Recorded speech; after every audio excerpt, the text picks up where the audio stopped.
Well, hello there, dear GdA-Team fans, and maybe even some Berserker fans. Welcome to tonight's Clan War from the KTL-D League, Season 24, Division 4, I believe I got that right. So we're almost at the first game, or maybe like 5 minutes or so from. So yeah, I'm Robski, I'm the new commentator, in case Legend DK or anyone else can't, but I'm gonna be the main caster for tonight, or the only caster for tonight actually. Just joined GdA-Team. I am super proud to be here. Thank you so much for the invite. So I'm gonna be trying my best to make some fantastic commentating, but also make some fantastic StarCraft 2 content along the way. So the KTL-D League, it's a team league in StarCraft 2 where you take 3 players from each team, and each of the players plays 2 maps in a row against the same opponent. All 7 maps are available, and the map order is always predetermined, and basically first to 4 points wins the clan wars. So we could still have a potential 7 map game tonight. Who knows, maybe we will get a clean 4-0. This stream is running with a 90-second delay. I am watching the stream chat on my smartphone because I can't get the stream chat to my OBS. I just figured out because I'm using Stream Elements, which is connected to my personal Twitch account. Oh, gosh darn it. Can't think of everything. Gonna try and see if I can move the cam a little bit. Oh, the awkwardness of being a streamer, always wanting everything to be perfect, and then once you go live you realize, hey, I didn't get that angle right. But yeah, who am I? So I am basically the Swedish commentator in StarCraft 2. I've been doing a lot of community casting for the ESL, for DreamHack, for WCS back in the days. But I can also do English commentating. It's just that I never really get the opportunity when we already have so many proficient English-talking streamers that's out there, and also when I commentate the ESLs, I mean, you already have the main channel, so I tend to stick to Swedish. But don't be afraid to ask anything in chat. I will do my best to pick it up. I might miss out on a few, and it is what it is. But hopefully we're gonna have a great game, or great games ahead of us. It's gonna be more than just once. So the actual starting time should be around 6 o'clock. So you're gonna see things at 1 minute and 30 seconds past 6, should everything go according to plan. It's always a bit weird when you have stream delay. Since I'm saying like, oh, game starting at 6, and you're like, well, you know, it's been 6 for a while. But nothing much you can do about it. Stretchy. Hope everyone's had a fantastic week so far, and hope you guys are gonna have a fantastic weekend. I mean, what better way to start the weekend by going for some StarCraft 2? And FYI, there are gonna be a lot of streams on Sunday. Don't know if they've gone out with that information yet, but keep your eyes out for both my personal stream, which is twitch.tv/Robski, and probably a lot of other proficient casters will commentate a special best or round of 4, you could say. But I'll get more into details if/when ESL announces what they are about to do. But yeah, we are in the first game, almost. We're in the lobby. It's gonna be Altitude. Just waiting for the Berserker site to set up their stream and everything. So looks like a TVZ, I thought. Oh, Alexandra is Zerg. So a ZVT. Oh, I love CVT.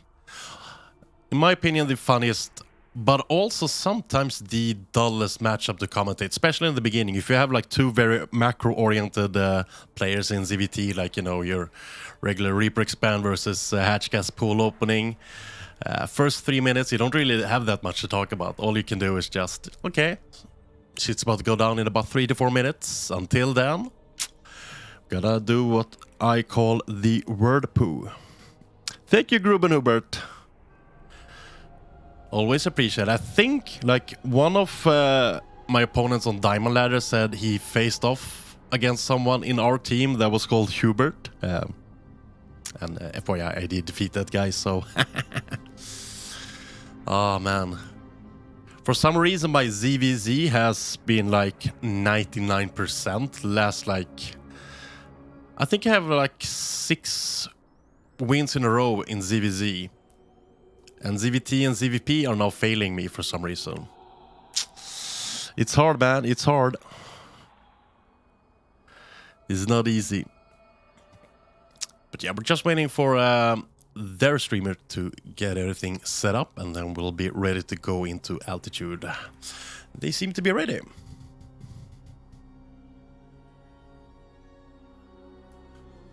Okay, let's see if the opponents are ready. I be ready. One thing I learned over the years of being a commentator, hydration is key, especially when you're solo casting, because you have to always keep talking. And I'm usually kind of a quiet guy, but I don't know, just channel my inner woman when I do my commentating, and everything seems to be sorting out.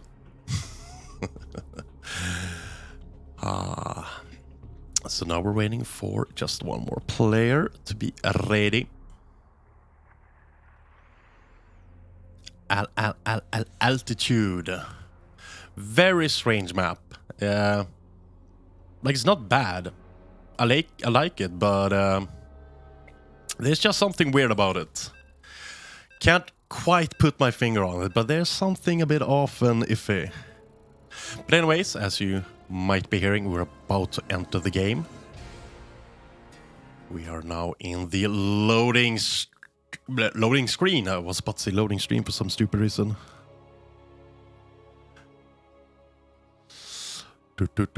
Anyways, ZVT. Glad to start with my favorite matchup. It's gonna help me ease in a bit. See if everything works out. It's the best of 7, and then let go.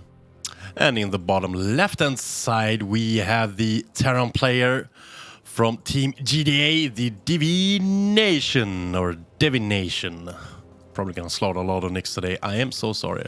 And up in the top right-hand side of the map, we have the purple Zerg from Berserker esports. It is Alexandria.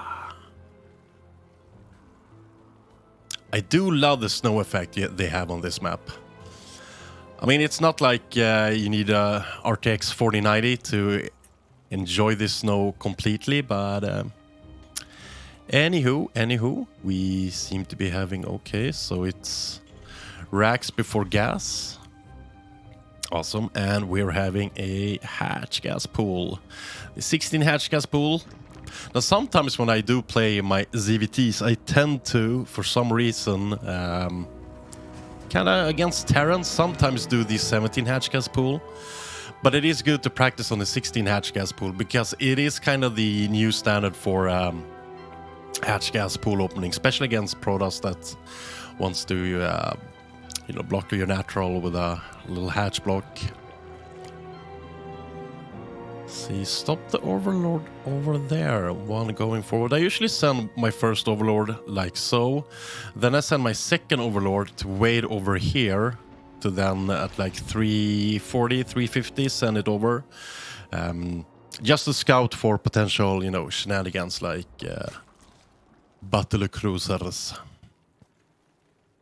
But yeah, we're gonna have a slow and steady build up. It's the good old Reaper expand versus hatch gas pool, so we'll see if we can get some juicy link kills. It's not gonna be game ending if you get a few link kills, but it's always a good feeling for a Terran when you get something done with your Reaper, in comparison to when you get absolutely nothing done,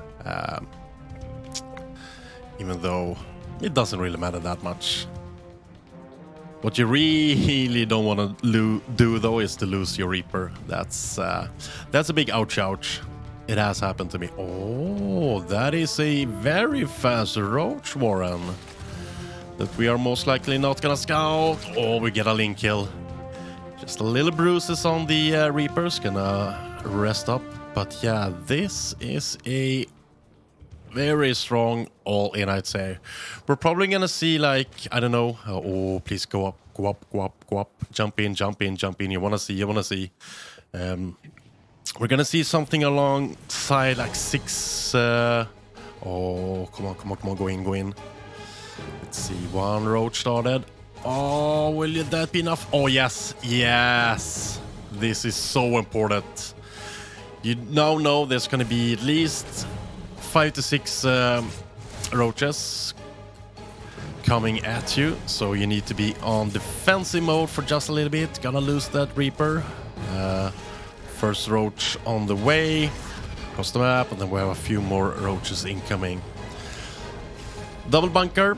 Let's see, we have a 3 racks opening. This should be fine though, as long as we can keep the bunkers alive. There's not going to be that many Ravagers to accompany this, so it's just going to be roaches, like 6 roaches, maybe a couple of them will be turned into Ravagers. We have 1 being done right now. We have a solid marine production, and as long as they don't get too far in, we should be fine. We don't have any... Oh, we have a factory coming. It's gonna be a long time though before we can get a tank out. But as long as we can stand this initial push, we're gonna be far ahead macro-wise. So we have 1 Ravager and 8 roaches. Okay, this could actually get a real tough, but oh, good snipe. Good snipe, target firing down the Ravager. That's the like genuine threat of this. And we're just gonna make some Sim City. We even have an engineering bay on the way. Factory almost about to be done, and the roaches are heading on home. So Alexandria's aggressive opening didn't get anything done. This is a fantastic opening for divination. Starport on the way. So our 3rd is delayed. But so is the Zergs and also its economy. We have link speed just started. We're gonna have Steam done before link speed. That is nice. And these bunkers are gonna be salvaged. Scan. This is actually usually where I put my 3rd on this map, but he decided, they decided to go for the line expand. And that's just flavor of choice, really. Some of us Zergs loves to go triangle. Some wants to take an entire line just to get dominance on that part of the map. 3rd coming, we have a tank coming. We have boxed ourselves in. We can salvage that bunker as well, and we can start building double medevacs. Awesome. So the Zerg is gonna take a macro lead for now with the 3 hatcheries. But once the 3rd is established and we can start mule dropping, it's gonna be totally fine in terms of macro. So steam and combat shields done. Ooh, we got a little... I mean, we are far ahead in terms of units lost. But this move out, actually very important. You wanna deny the 4th and probably be, hopefully even be making some more damage. It is very important for a Terran player to always try to deny the 4th as long as humanly possible. You don't want your Zerg opponent to just macro away and have way too many both mining hatcheries, but you can also expect a couple of macro hatcheries. And you want your Zerg opponent to larva starve. Let's see how much our Zerg opponent can defend this. Cancel comes. We have a couple of banelings. These are though without baning speed, so they're not as dangerous. We don't even see baning speed in production. That's because we don't have a lariat. Ouchie, ouchie. This is actually a very good opportunity to get some more damage done, but we are still going back home with our Marines. Because the thing is, before you have baning speed, banelings are basically kinda useless. Like, they're okay on creep. They're kinda really bad off creep. And with really bad, I mean like really bad. So we have 1Y on the way, and we are +1, +2 on the way. So we're gonna have a 2-1 upgrade coming in. Oh, this supply block though. This supply block, but yeah, that's making a laser amount of overlords, and it should be fine. Did scout this push with the moving ling. We have 2 tanks and a truck full of marines here to start making his way to the third. Let's see if we can defend the tank. The banelings get absolutely nothing done. They get targeted down. The tank is done. But now, okay. Yeah, those are terrible trades. Sniping a couple of queens, and these slings are not enough. Not enough. Oh, that is a meat grinder. They finally barrage through, but these are expensive ones. And we also get a good scout of the 4th. Did lose a medevac there though, unfortunately, but so far so good. 3rd is up. We have Wiedermine drops coming in. Oh la la. Scouting little supply depot. Hello, Furio. Hope I didn't slaughter your nickname. Again, I'm totally new to you guys' nicknames, so bear with me. We have a macro hatch. This is something a lot of Zergs don't really think about, macro hatches. You want all the larvae you could possibly have. Where did that medevac with the Wiedermines go? Lost it. Let's zoom down a bit. So we have another little paint train going here. Oh, there we are, there we are. Got 2 kills. Okay, maybe 6 strong kills all in all. Painting speed still so long away, done. This is gonna be good target fire on the banelings, and the 1-1 marines are wreaking havoc. And look at the queens. Bye, queens. And he can absolutely fight against those marines, and the banelings. One decent connection. This is going to be so hard for Alexander to defend, because when you have these many marines, sure, they're stimmed up, but they've already made so much damage. We're talking about 21 drone kills.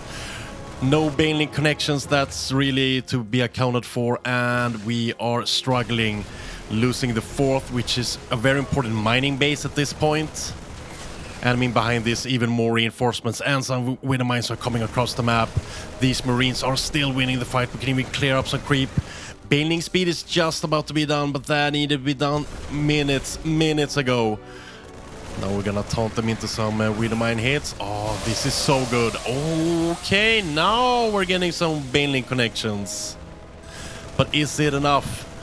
We have marines over here. We have marines over here. The new 4th is under destruction, or under threat, I should say. Targeted by the marines. They will fall eventually, but we have a 4th up. We have fantastic macro on divination side, and this is going to be a very hard siege for this Zerg to break. What is the units loss at this point? Ooh, wow. That is a painful units loss to have to look at. But they saw the importance of the difference in how you can defend with or without baneling speed. Oh, yeah, baby. Oh, it's so important to bait out the Wiedermine hits. And as a Zerg, you want to bait out the Wiedermine hits against the friendly fire that they can produce on said marines. Okay, we're losing a few marines here, but this is fine. We got a big, strong chunk of reinforcements coming across the map, and the hatchery here is at half point. We have mutas. How many mutas do we have? 8 for now. Oh, that's not enough. That's not enough. Barely even for harassment. Oh, maybe these guys are in a bit trouble. Okay, so we're gonna lose a couple of medevacs here, but that's fine. We are getting up missile turrets in our bases, and we're good to go. Love this, love this. If he tries to do a sneak attack from behind, Wiedermines will clear that. The thing is, the amount of mutas you have out there is not going to be enough for these amounts of marines. So let's see what the harassment can do. Oh, medivacs, get back to your army. Meanwhile, we have hive techs, we have adrenal glands coming. We're stuck on 2-2 for a while, and I think it's going to be stuck on 2-2 for a while, and that's going to be extremely juicy for our soon-to-be 3-3 Marines. We have some links coming in here trying to see where the fourth is. Oh, straight into the meat grinder, and again the mutas just aren't enough. And there you have it, the difference between baning speed and no baning speed. So this the one on my stream. I actually wanted to observe his replay, and I told that player baning speed is so crucial in early game defense as a Zerg player. And there you got a first-hand look of how much worse you're gonna trade with no baning speed. So a 1-0 lead to GdA-Team. We're now going from altitude over to Babylon, or Babylon. What did I say? Babylon. Babylon.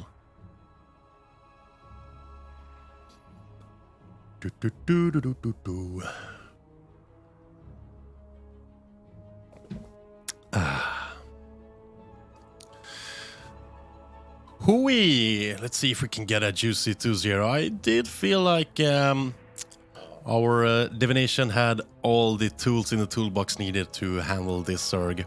I did like the roach push though, but it is vital that 1, it doesn't get scouted, and 2, that you perform it almost completely cleanly. Losing the Ravager so fast, no bueno, and then you do need to get some damage done very fast.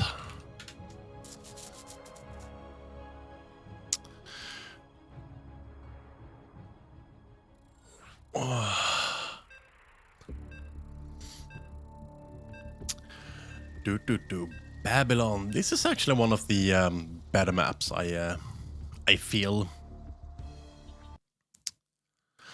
So let's see what we can see over on this map. This is a bit not so rush-friendly map, so I don't expect us to see any early game roach push like we saw in the previous game. Anywho, in the top left corner of Babylon, we have the yellow Terran player from GdA-Team, Divination. And in the bottom right-hand side of the map, we have the purple Zerg from Berserker esports, Alexandria. So yeah, this is a bit more of a standard map in its layout. Even though you do have a little distance between if you want to go triangle or even line expand on this map. But it's all good and daddy. Still like this map.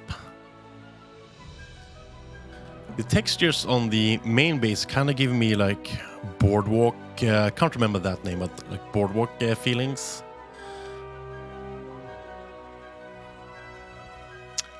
But yeah, I'm excited to see what new maps we'll be getting to the map pool from the Team Liquid map contest.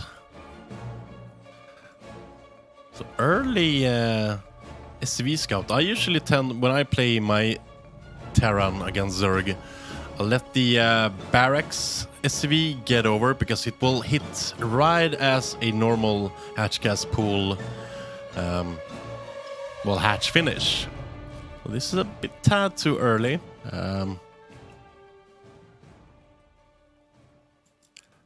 then like the 19th SCV goes down here to make the natural. But yeah, Divination still got confirmation. You can see how far along the natural is, and that will give you a pretty good estimate of how early or late the natural was. And it isn't a vital thing to check for, because a 12 pool is still viable even in ZVT. Could deny the national expansion for a while, and that could set you back quite heavily in terms of the macro of a Terran player.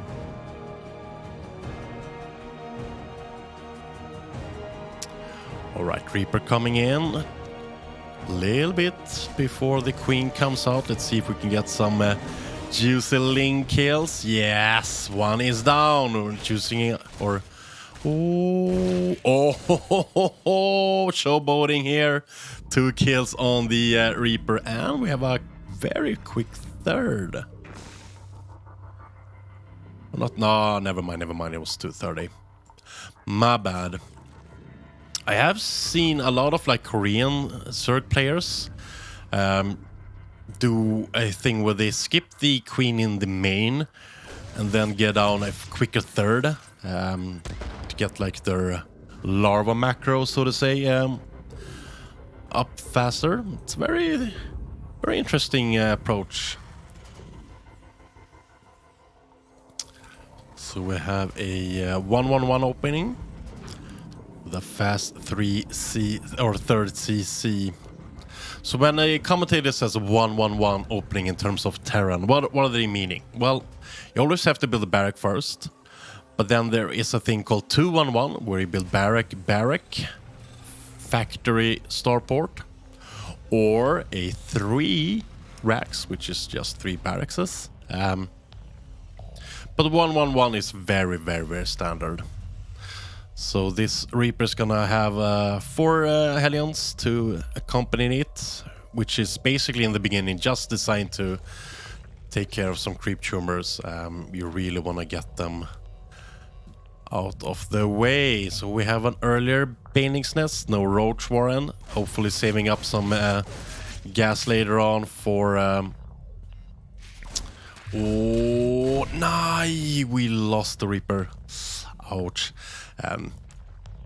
Cloak Banshee opening. I like this. This is a thing that was humongously stronger in early games or early days of StarCraft 2. This could be like game ending at that point. We do get 5, 6. Yeah, worth it. They are gonna get stuck, but 6 strong kills. I wanna say it's kind of worth it. They was super strong in the early games of StarCraft 2.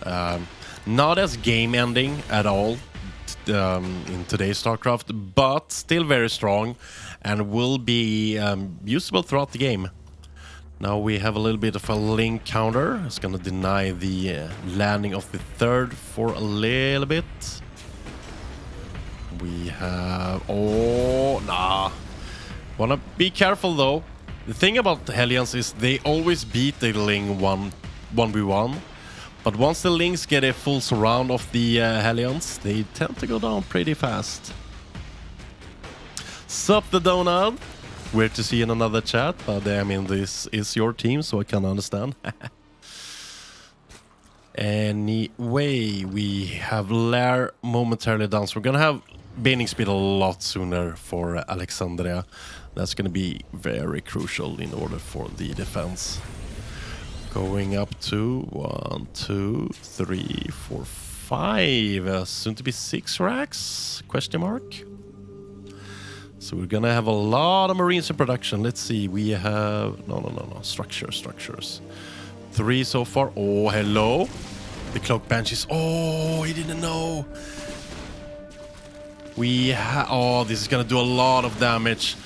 A lot of transfuse energy going down here, and we're still without detection, and I think another Queen is about to go down. This is a beautiful opening, and the Cloak Banshees have already paid for themselves, even though the upgrade is not that cheap. But we are getting a lot of damage down. There's nothing Alexander can do about it. This is so annoying as a Zerg player when you don't have any vision, but you see where they are and you see them firing. So yeah, great start for Divination. 1-1 and pinning speed coming up. We have a rock solid Marine production, 4th coming up, and this is something that's really important. SimCity. I want to get some SimCity done over here as well, so you don't have any morphing banelings here that just rolls in and destroys your mineral lines. Gotta keep your Holy shit, we just keep on doing damage with them. 6 kills, 14 kills. Oh, this queen's going down as well. That's the third queen. This is a lot of damage.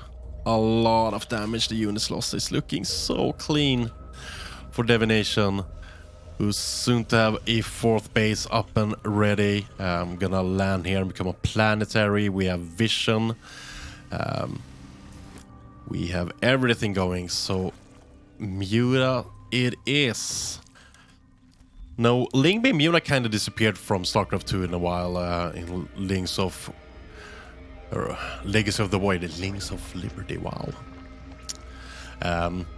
But ever since DRG came back to GSL after his military service, we've been seeing an uprise in the Lingby Muta, and it is a really good thing, but oh boy, 2 tanks in excellent position. We have some Hellbats to soak a lot of damage, but we have nothing to defend here, and a lot of drones is going down. The Medivacs will... no, they don't fall. The Lings are coming in, but the tanks are left unharmed, and with the defense of the Hellbats, they are not gonna be touched. And the tanks reign supreme, and the Hellbats take care of all of them, and both tanks survives. 16 drones down, still damage done to the 3rd. It might actually end up falling. He has to abandon his 3rd base, or Alexandria has to abandon its 3rd base. This is a ton of trouble for Alexandria. Queens are swooping around to try and take away the tanks, but honest to God, just right-click the hatchery, it goes down. Tanks still dishing out damage, but these queens should be able to take care of them.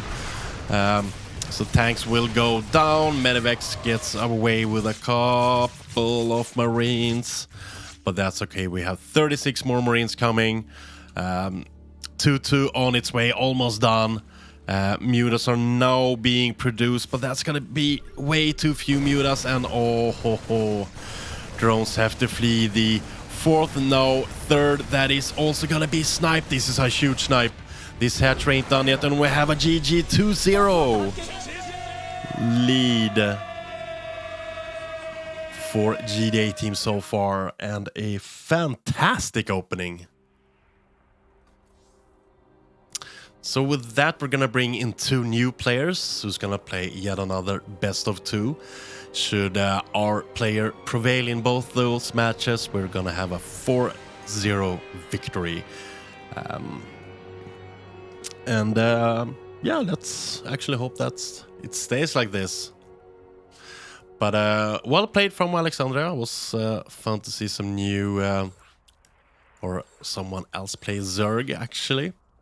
So from Babylon, we're going to Gräsvan, or Gräsvan as we say in Swedish. Nobody actually knows how to pronounce that map. A huge map with an awkward 3rd base. You basically take what should be your kind of 4th as your 3rd on this map, at least if you're a Zerg. There's been great debate about this, but yeah. It is what it is.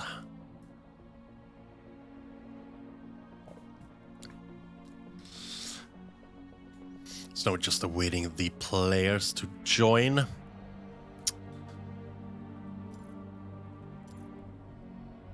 So weird to see the chat being so delayed, because it's gonna be... So yeah, if you have anything to ask me, do ask, but it's gonna take then actually 3 minutes before you get an answer, because I'm gonna see you in chat, and that's 90 seconds after you asked it, and then I'm gonna answer, and it's gonna take 90 seconds to get back to you. Yeah, Pikachu, don't legends sound very different? I do. I know, it's weird. It's almost like it's not him. What?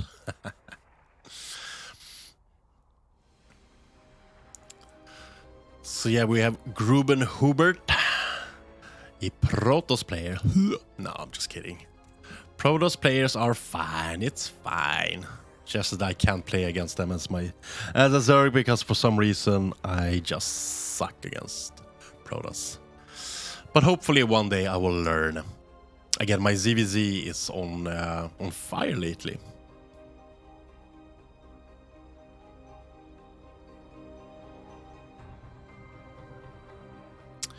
Dum, bum, bum. Let's see what we get. So Gulper is going to be their player. So Gruben Hubert versus Gulper on Gräsvan. Yeah, it's the Swedish version of the legend. Indeed, indeedio. Splendid, sir. Splendid.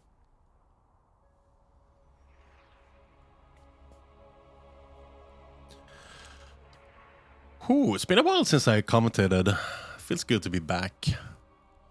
It's gonna be, is it a Terran? Oh, PVT. A very heavily debated matchup back in like a year or so ago.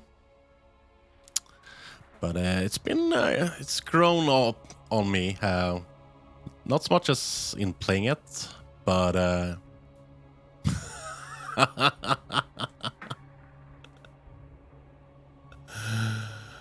so what happened was Grubenhuber just said ready in lobby, and then he left the lobby. That was amazing.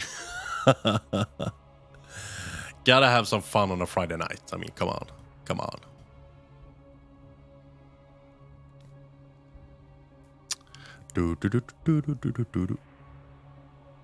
Let's go, legend. Let's go. So we have our players in lobby. They say they're ready. I am ready. Now we're all waiting for legend.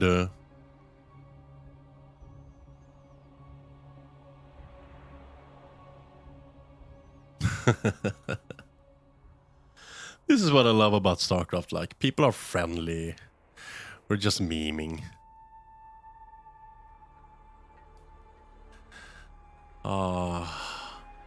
But honestly, the funniest thing you face on ladder in StarCraft 2 is when you defeat someone and then they whisper you back stating you suck. That's when you know. That's when you know. Or like, your race is OP.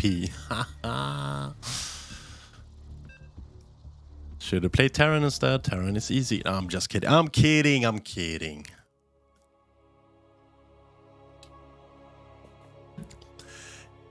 Anyway, moments away from entering a TVP. So we had a ZVT. Now it's TVP. Just gonna fix the scores. So now we're in game, and in the bottom right hand side of the map, the purple Protoss player from Team GdA, it is Gruben Hubert. And in the upper left hand side of the map, it is the green Terran player from Berserker esports, Gulper. So the 2-0 here you see, and the best of 7, that's the team fight or clan war score for now. These players have just joined in the clan war, so they haven't fought anyone. But yeah, it is a best of 7. Map order is predetermined, and also play order. So we're not gonna see Babylon or Altitude more this broadcast, and no more Gräsvan. Did you know if you click on the doggos, they actually die if you spam click them? No joke. I tend to do this a lot because I'm a horrible person, but I wouldn't do it to a doggo IRL, of course. I love doggos, even though I'm a cat person mainly, but a good boy is a good boy, not gonna lie. And if you think I'm a horrible person, blame Pikachu, because he's the one who taught me it. And he's like, every time he watches my personal stream, he's like, kill the dog, kill the dog. No, it's not. He's a friendly little guy. Oh, someone played a tournament. Hello. Hello. Just flexing a trophy. Gotcha, gotcha. So we have a little, oh, will he win? Nah, I'm just gonna leave it be. And we have boxed ourselves in. So we do have a fast, or not fast, a Reaper expand in the TVP. That is unusual. I usually go for the slow. My MMR, I'm like dropping on and off Diamond 3, Platinum 1, give or take. I'm around 3050 MMR so far. Nice one, Pikachu. So yeah, oh yeah, you're going down. Oh, bye.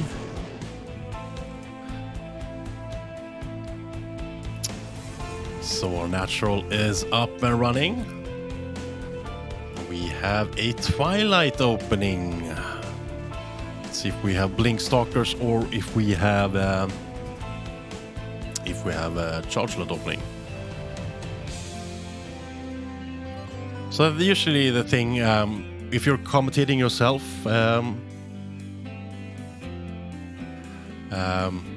StarCraft 2 game, when you're casting Protoss players, so it is Blink, because, or especially if you're scouting your Protoss player, once the cybernetic score is done, you need to scout. Is it a Stargate, is it a Robo, or is it a Twilight opening? Because those are really the three only options a Protoss player can have.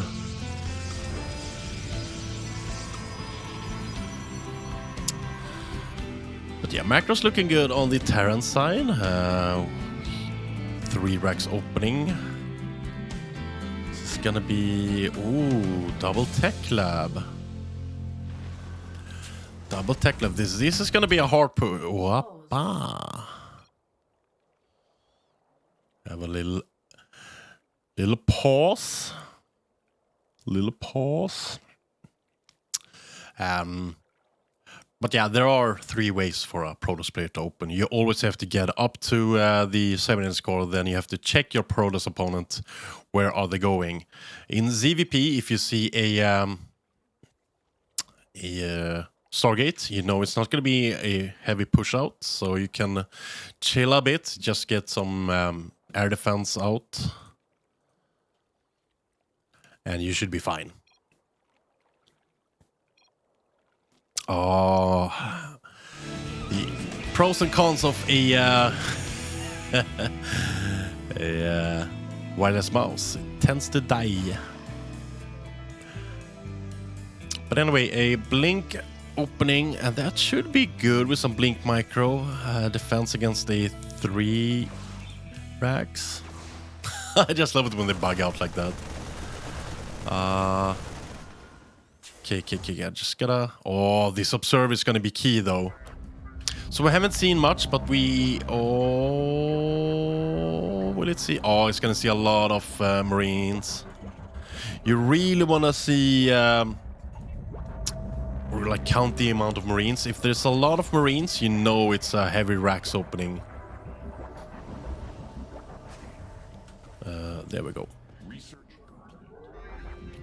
Gotta be careful with these stalkers. He wants to... So basically what Gruben wants to do now is wanna blink up and start sniping things in the main base. Sees a couple of Marauders. Now the Marauders are the danger boys in these squads. Oh, nice snipe and nice blink away. Ooh, tried to do a sneak with the Warp Prism, but yeah, nah. Gulper was on point with that one. But okay, this is an expensive opening for the Terran player, producing so many units and not really getting anything done. We are about to commence our 3rd, and the Stalkers are basically ready for most of the concussive shells, though.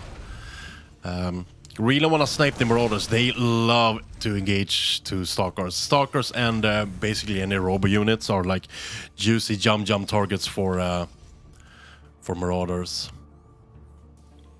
See, we can blink up here. He does not... Oh, he sees, but he's not really reacting too much about it yet. See if we can do a sneak, so drop in main base and maybe clash in here.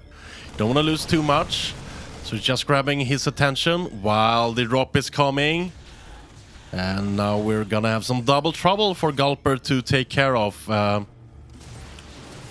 No research. Oh, some F2ing stalkers that didn't get anything done.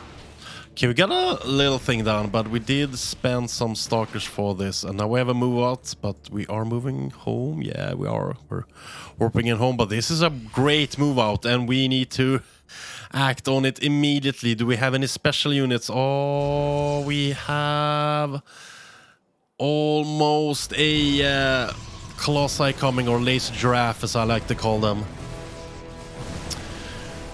Yeah, this is going to be a hard push. This is going to be hard to hold. We don't have a shield battery yet, so we can't use a battery overcharge.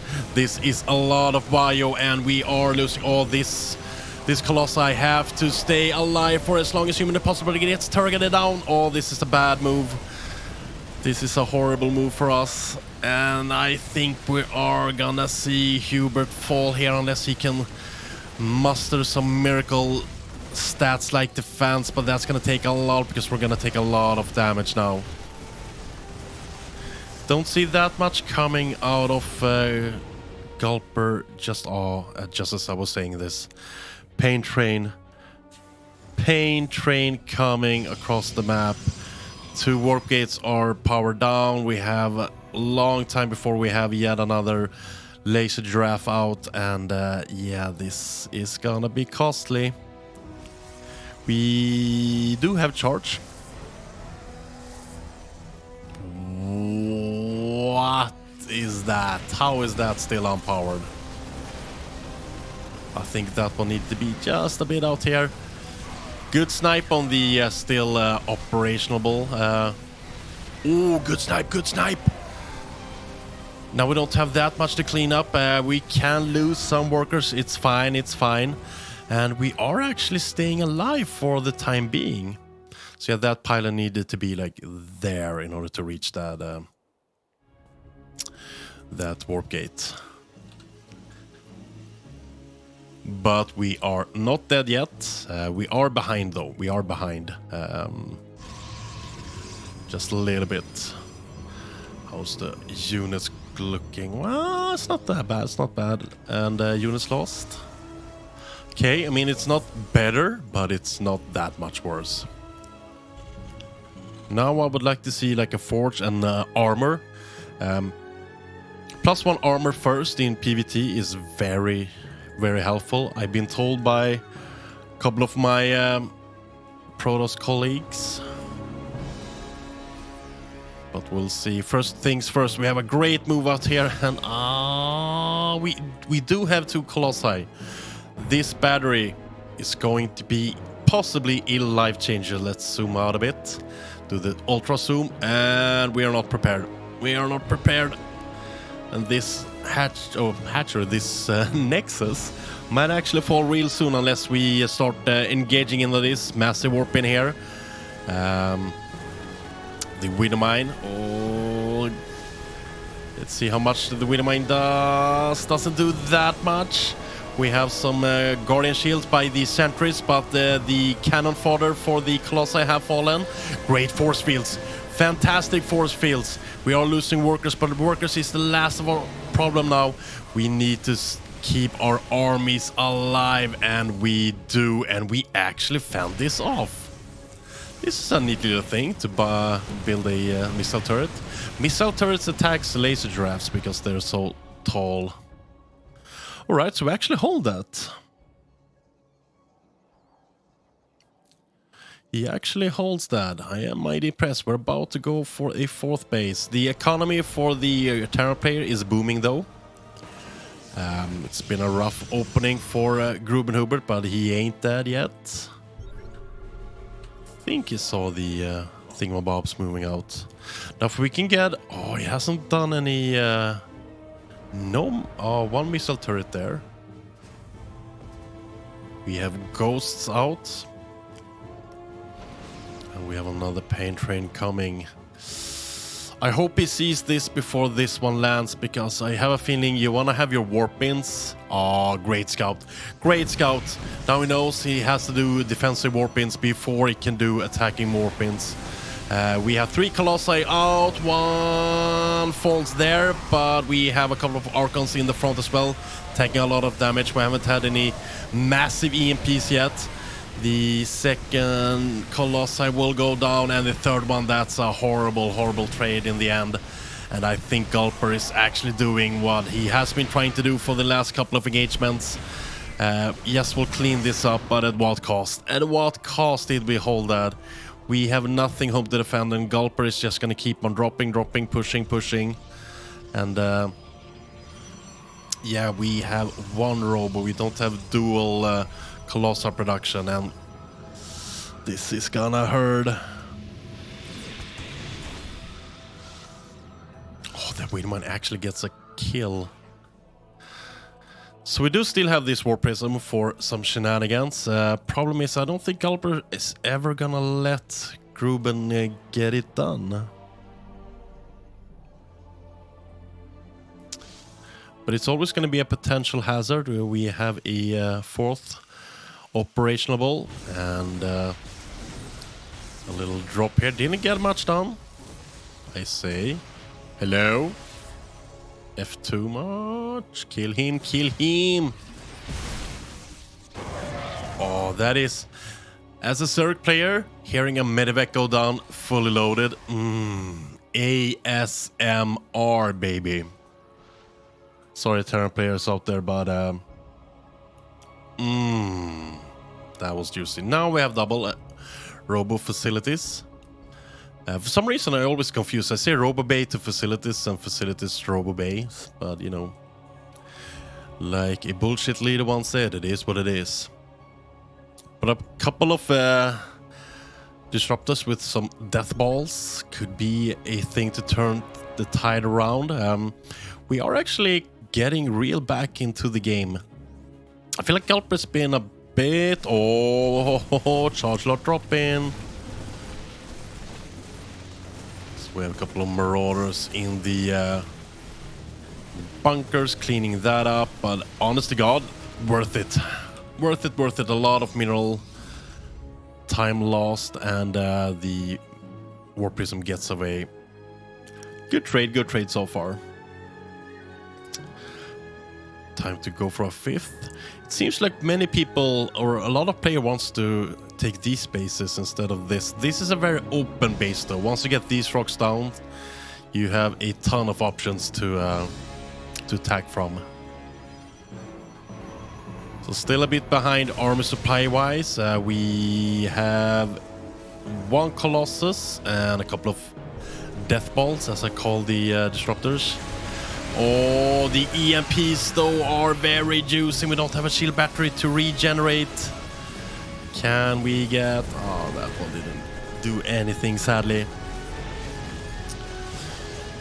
Yeah, we should start getting some feedback timings on these bad boys. We have 3 brave zealots going around. Whoopsie-daisy, let's zoom out again.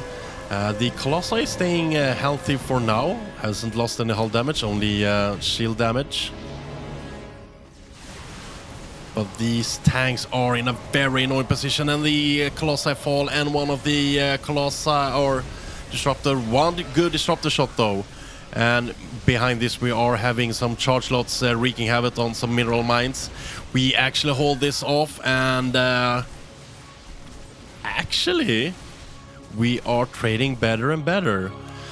I am still, however, concerned about this position. It's hard to break out of, and this Nexus is going to be one of our most, if not the most, important mining base.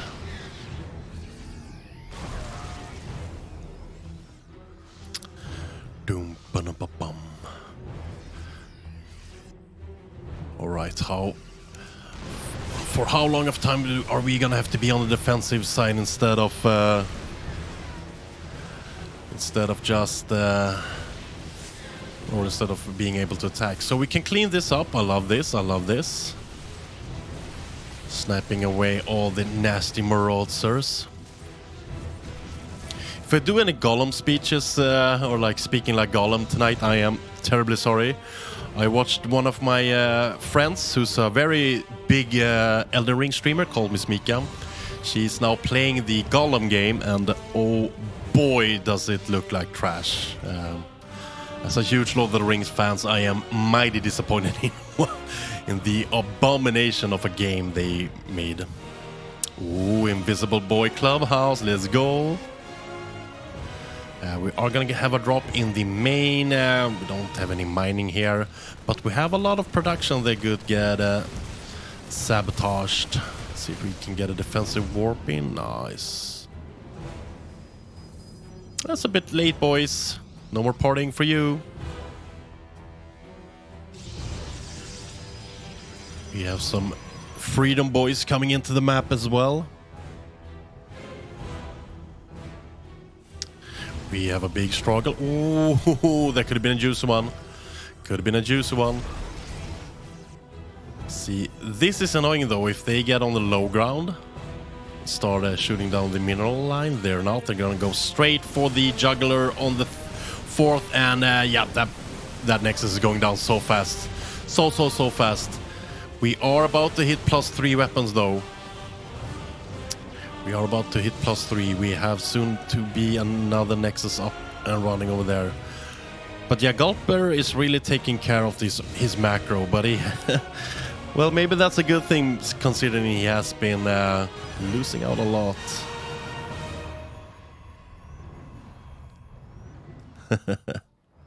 On a fur day? What's a fur day, Pikachu? Explain yourself, sir. No, I'm just kidding. Still with the laser giraffe production. Going up for some armor. And oh boy. If you want to see, if you see the Dark Shrine have these lights out and spinning, then you know you have these boys about to get blink. Blink DTs. See a little move out. Gonna zoom out a little more. Don't like the super zoomed in regular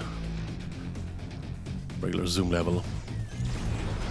Oh, we got some ghosts there. Oh, that Freedom Boy had nothing to do. How we... Does he actually... Oh, it's just outside. It's just outside. Look, look. Oh, now he sees it. No, it doesn't see... Oh, yeah, they're sneaky boys.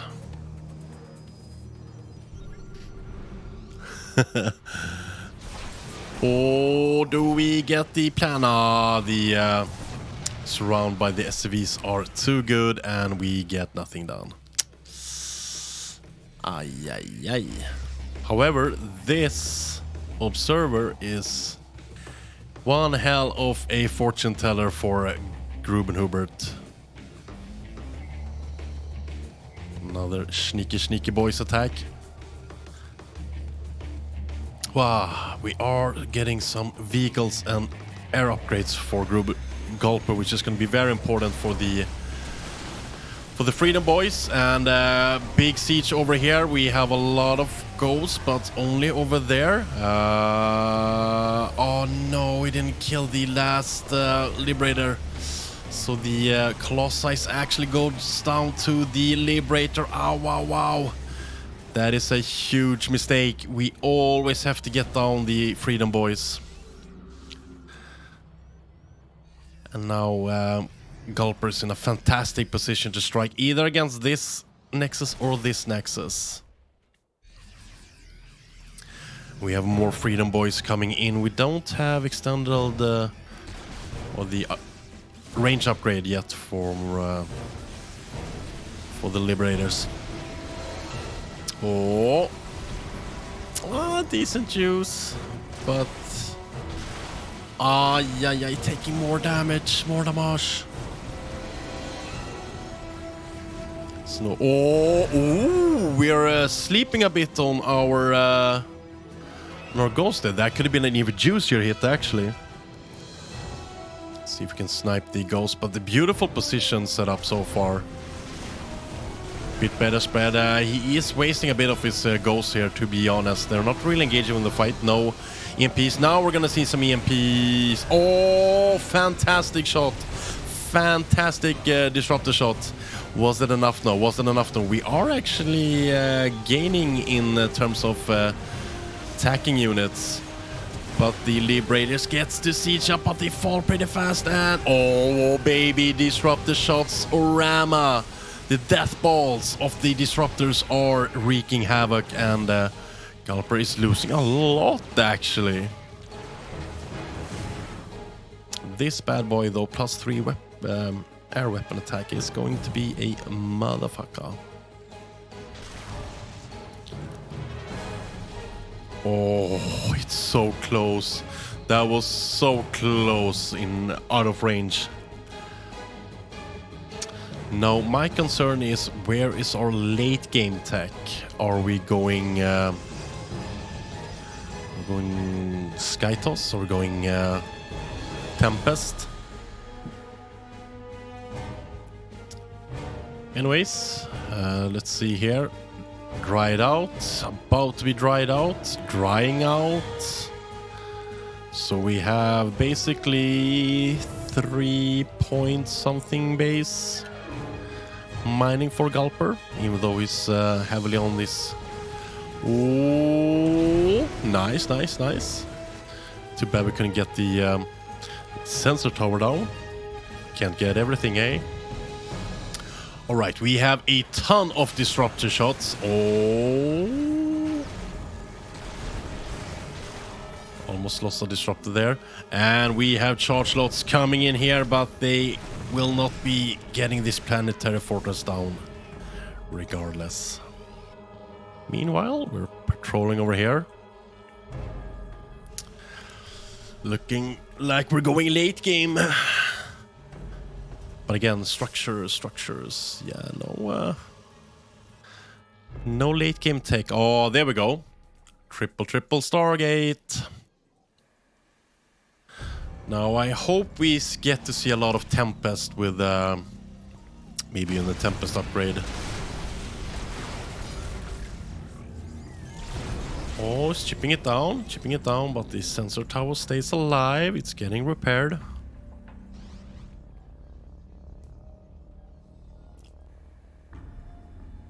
And the Stargates are down. Now let's see. What do we start with?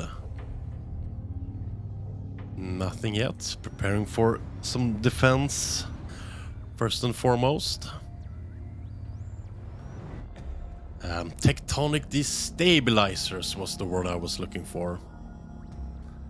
First things first, building Immortals. Alright.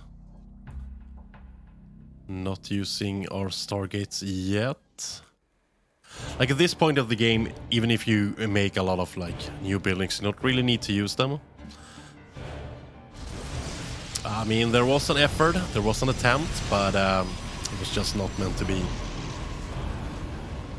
So we're going for a little Doom-ish drop here. We have some charge lots coming in here in order to defend against this, I feel.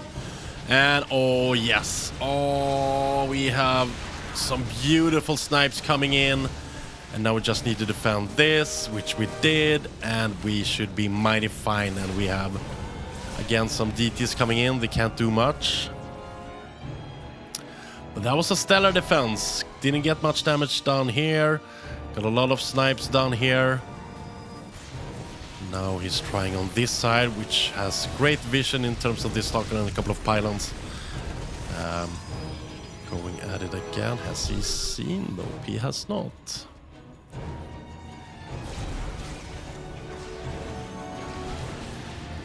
Oh, the Liberators of lately have not been that useful for Gulper, actually. It's been a lot of great snipes from the Stalkers. Oh, that's a juicy position, though. But honestly, worker kills doesn't really matter that much unless you can, like, completely clear mineral lines like you can with bailing shots or bailing run-bys. Still with a great number of Liberators, creating many liberation zones, making it harder to attack. It's a very even game so far. Very, very, very even. But it seems like Hubert is the one in charge now, kinda. Could go for +3. Oh, we have a little recall, getting some defensive measures done. But yeah, +3 armor, just for the sake of it, and maybe go for some shield upgrades could be useful. Anyways, we are like getting drawn closer towards each other now that we are taking the outer bases. Let's zoom out even more. This Nexus is going to fall. Oh boy, how much can we get done here? The Liberators are falling down. These, oh, they actually go down. The laser giraffes are going down, and the Liberators actually get a lot of damage done. That's a lot of liberation zones. Get out of the liberation zones. Oh, wow, wow, wow. It's +3 ship weapons, mate. They do hurt. More Stalkers warped in here. Going for Fleet Beacon. Donating some Liberators. Don't mind if you do. We do have a couple of ghosts here now, so we have to be very careful. Gonna cancel that, I hope. Thank you. Don't need to be wasting our minerals that much.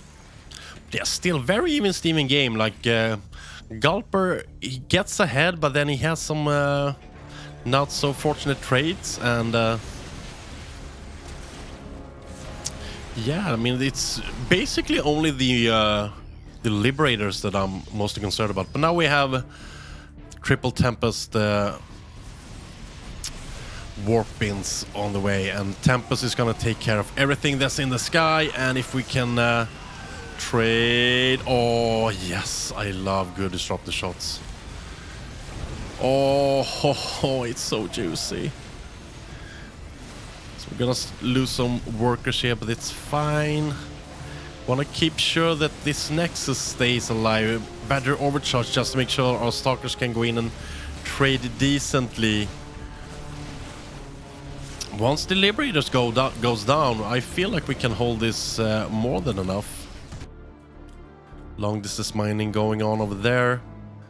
We can start taking this space again, and once more, not only do we hold, we actually push him further back. I love this. Seeing some very like stats like Protoss playing from Grubenhubert. You know, slow and steady wins the race and whatnot. We have a couple of Tempest, and no, nothing coming out of the Fleet Beacon yet. No tectonic destabilizers. Which, even though the like the Tempest ball when it hits ground units is orange, and the upgrade is only for what I've known, as far as I know, buildings. But I could be wrong. If I'm wrong, do correct me. So we have Marauder drop. Oh no. Nice snipe on the medevac. But yeah, it's hard for Stalkers to stand up against Marauders, as you can see there. But we should be able to clean this up. We'll lose a bit more workers, but hey, it's fine, it's fine. What I'm concerned about now for Gulper's part is that this is going to be the only rich mining base. This is empty. That's basically empty. This is empty. And this is basically completely empty. So Gulper is not going to have a fun economy to play with for quite some time. And I mean, we are balling in comparison to Gulper.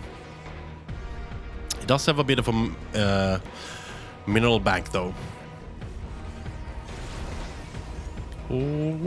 Oh, these ghosts would be amazing for Gulper to have now. Oh, that's a good disruptor shot.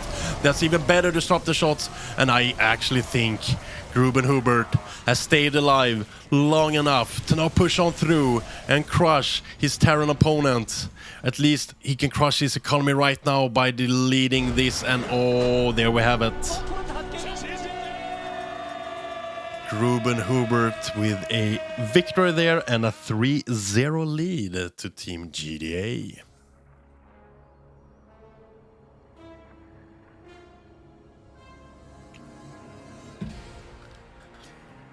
Right now we are looking at a potential 4-0 clean sweep by no other than Team GdA. Going over to Dragon Scale.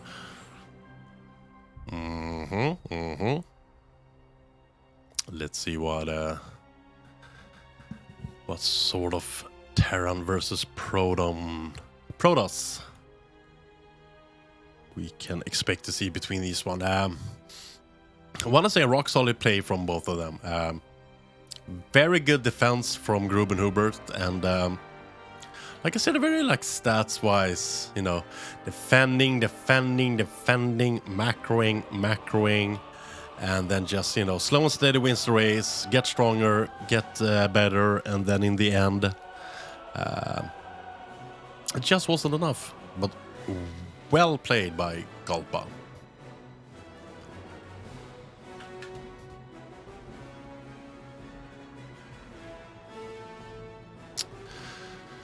So Dragon Scales it is.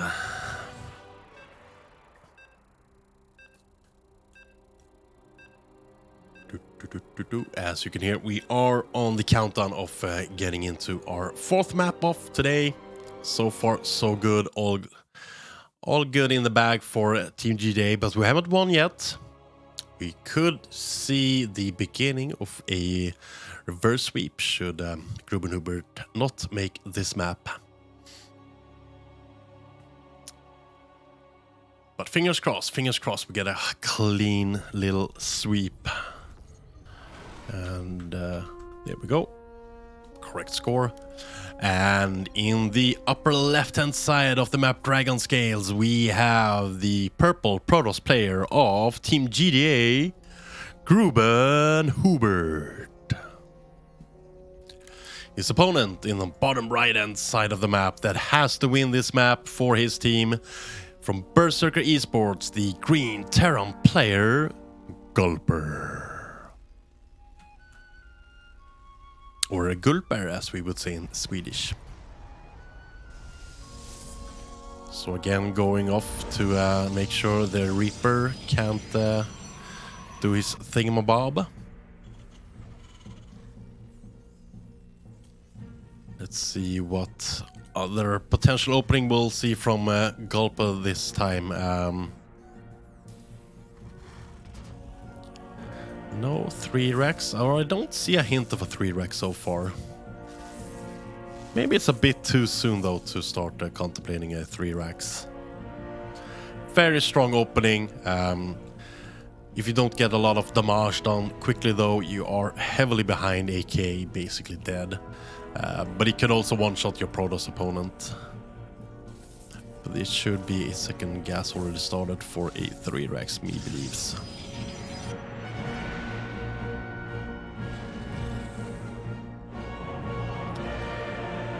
Oh, and he gets it down. Being a bit annoying, doesn't keep it alive for too long. Anyway, we have our natural up and running, scouted by Gulper, and it's gonna be a slow and steady macro opening without too much going down so far. Gonna have to see a bit. We're gonna have a 2-on-1. 1-1-1 from our Terran player. I kind of have the feeling that this is going to be a 1-1-1. Where are you going? Going back to mining? He is.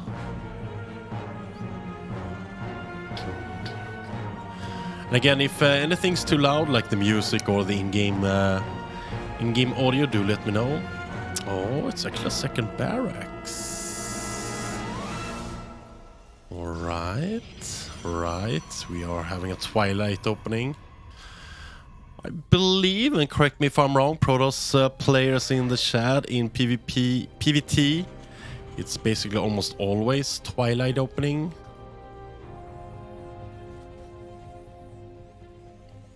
It is a 3 racks opening, but a very gas low one.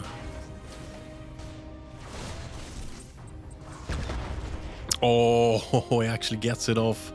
The Reaper, however, survives for a bit. He's gonna go across the map. He's gonna see that he can't get in there. It's gonna go in this way. We do have an adept. We do have an adept, so fear not, probes. You should not be taking any damage even at all, because the adept is gonna shoot him out. Oh no, he attacked on the bricks. Oh, that is so annoying. Was probably gonna like auto attack here, but click the unbillable bricks instead. Classic mistake. Can't remember who we saw that from in I Am Katowice. That was holding off on all in and actually attack move the unbillable bricks instead, and might have potentially lost the game. Oh, I think we pretty much agreed on that he lost the game because of it. Reaper is getting shut down. But I am slightly concerned that we haven't seen the 3 Rex openings yet. Did manage to fend off the previous one pretty okay, so I'm not too concerned. But there were very, very dangerous follow-ups to his 3 Rex opening. Was a bit of a touch and go every now and then. But in the end, it doesn't even matter. So we have basically the same openings, or if not the exact same openings from the guys this map. Which is fairly common once you get very accustomed to a certain opener. It does indeed, especially when you're in a competitive, like, yes, I know people say like Ladder is competitive, but it's not as competitive as when you're playing for a team for like points and stuff, like MMR. Who cares about MMR anyway? It's just a way to measure a little E-penis anyways. Ooh, the supply book though. Der Supply-blocken. But this observer, oh, is gonna see everything. Look at this. Hubert sees absolutely everything. Gets sniped, but the thing is, the jig is already up. He knows exactly.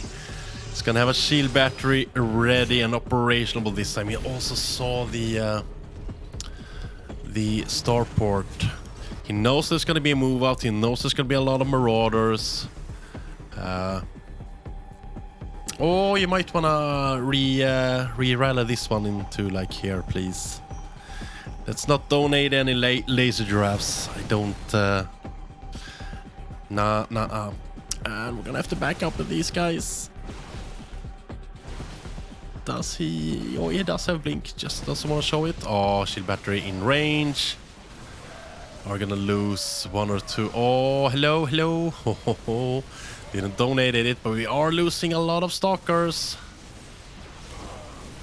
And the shield battery is drained of energy. Oh, battery overcharge.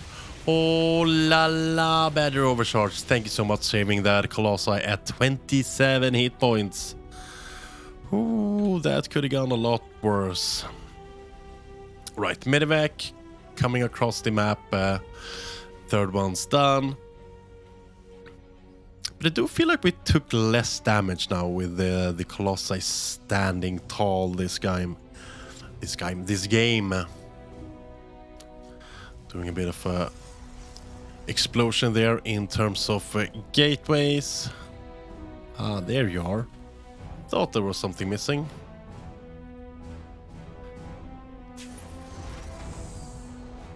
So a little drop-a-lord, or a medevac drop, not drop-a-lord. But yeah, we have a scouting good boy here, a good boy adept, and that brings a couple of stalkers over here. Oh, I love this. Well, did you see that little micro move he made? That was beautiful. That was beautiful. So he pulled away his stalkers here so that the medevac would want to fly in even deeper, then a blink in, sniped it. Had he had his stalker still here, the medevac, if Gulper would have seen it, would have turned around, gone away free of harm. But instead, it got sniped with this. Like, it's such a delicate little thing. Walk them back, blink in, kill. Super important little thing. And now we are getting actually further ahead. Fourth about to be done. We have +1 attack coming in. Gruben in a much better state so far, and an hallucinated phoenix that scouts even more. Now the question is, what did you see? You saw... I saw... Oh, okay, you saw the Ghost Academy. Very important. I wonder if Gulper actually saw that the fourth one is about to be done.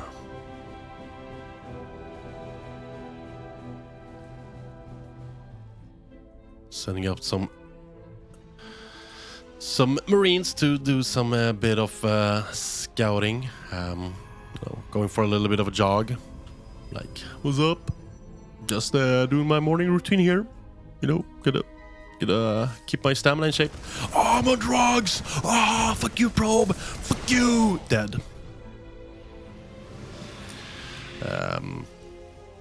But yeah, this time we're building some Vikings. It is important to have Viking domination in the sky when you are facing Colossi. They are very good at sniping them down. We have 3 Colossi. Do we have a 4th somewhere? No, just 3. This is going to be potentially really dangerous. So a big siege up here with a lot of widow mines, a great spread. No Vikings down so far. We do have a fresh battery there though. Good defense on the 4th. Gotta be careful with those widow mine though.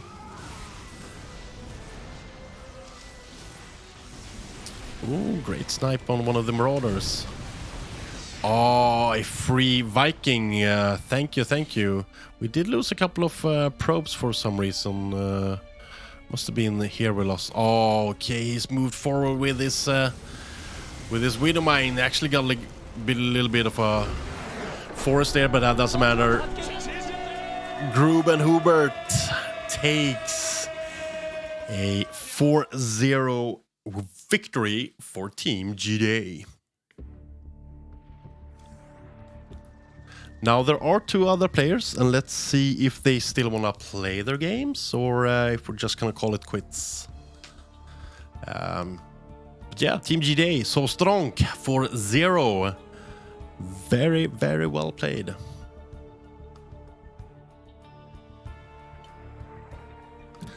So the score will still be 4-0, but if the players want to play their game since they're put some time aside this Friday night, I don't mind casting 2 more maps, should there be a want for it.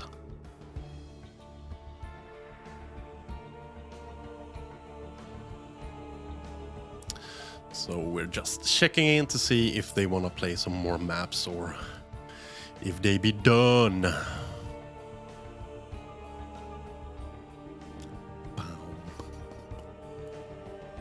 Feels good to commentate on English, even though I absolutely do not mind commentating on my own language, Swedish, but it does help me get more and more accustomed to you know, commentating in English. Since I do my streams, like when I stream my ladder games and such, I do it in English. I allow Swedish in chat, and I will answer to Swedish-speaking people in chat, of course, but I try to keep it to English as much as possible, since I have a lot of English-speaking friends, and it also helps you know, for a greater spread. But the G to the G.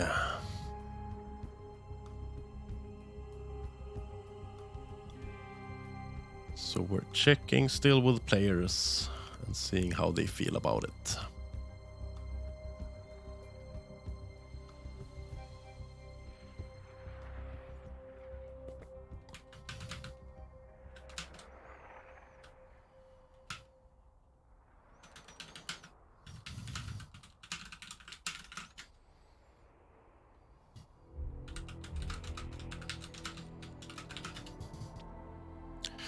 All right, so we're gonna have one more game. The players are up for it. I'm gonna grab a quick little smoke, and then I'll be back for the final game. If you want to see some more StarCraft, if not, thank you so much for tuning in. But stay tuned for some more StarCraft 2.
Okay, day. I am back, and I unmuted myself. Good.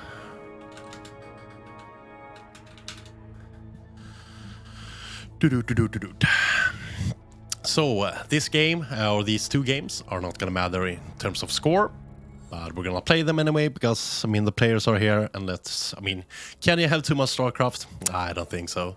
So going to the Ancient Cistern for the second final map of today. So it's not gonna be an ace game because the result is already done.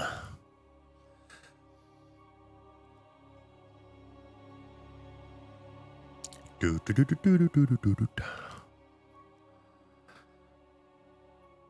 we are in game. Can you make? Nah. But we could do this. And we could do. There we go. Correct scores.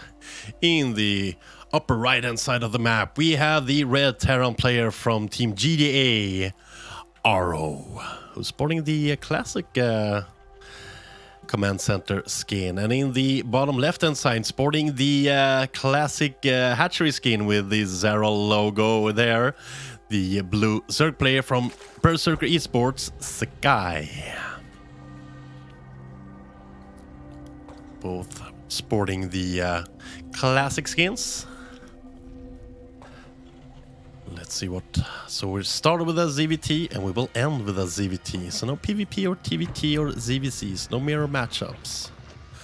Okay, so we're going gas pool, then hatch. Good defensive opening.